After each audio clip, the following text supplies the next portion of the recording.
Howdy. In our family room reflections, I'd like to tell you the story, a personal story. I entitled it Jim, Jim, Jim. Bob Fish, our friend and troop leader of our unit of Covenant players that consisted of 3 women and 2 men traveling the Pacific Northwest region of the country, Bob was in a terrible car accident near Great Falls, Montana. He suffered a broken arm, fractured pelvis, broken leg, internal injuries, and head lacerations. When we could finally see him in the hospital, he was literally a broken man. Being we were on a performance tour, we brought the calendar book with us when we visited Bob and had to tell him that we were due in Longmont, Colorado the next night and that we would have to leave him and leave right away to make the 9-hour trip. We would drive all night to Grand Junction, Colorado, and stay with friends to rest over a few hours and then continue on to Longmont. It was hard for all of us to leave Bob there in the hospital. Well, we traveled overnight to get to Grand Junction, and we were tired when we met our hosts, friends of Covenant players, the Laws. And they offered their rooms for the girls to sleep in one and me in the other.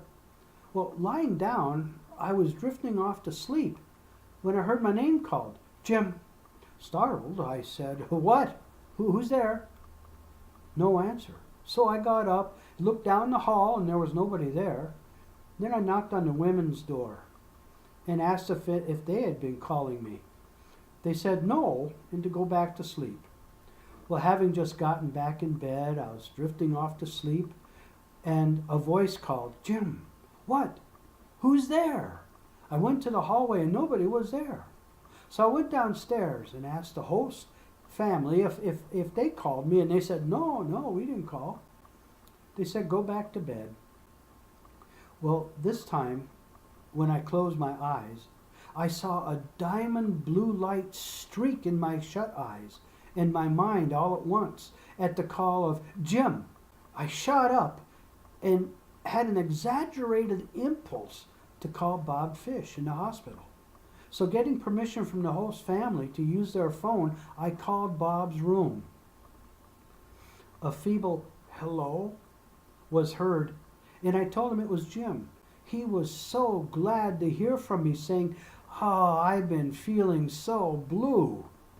It flashed in my mind again, and Bob and I had a wonderful conversation, and at the ending, he said he felt so much better and was eager to see us when we got back.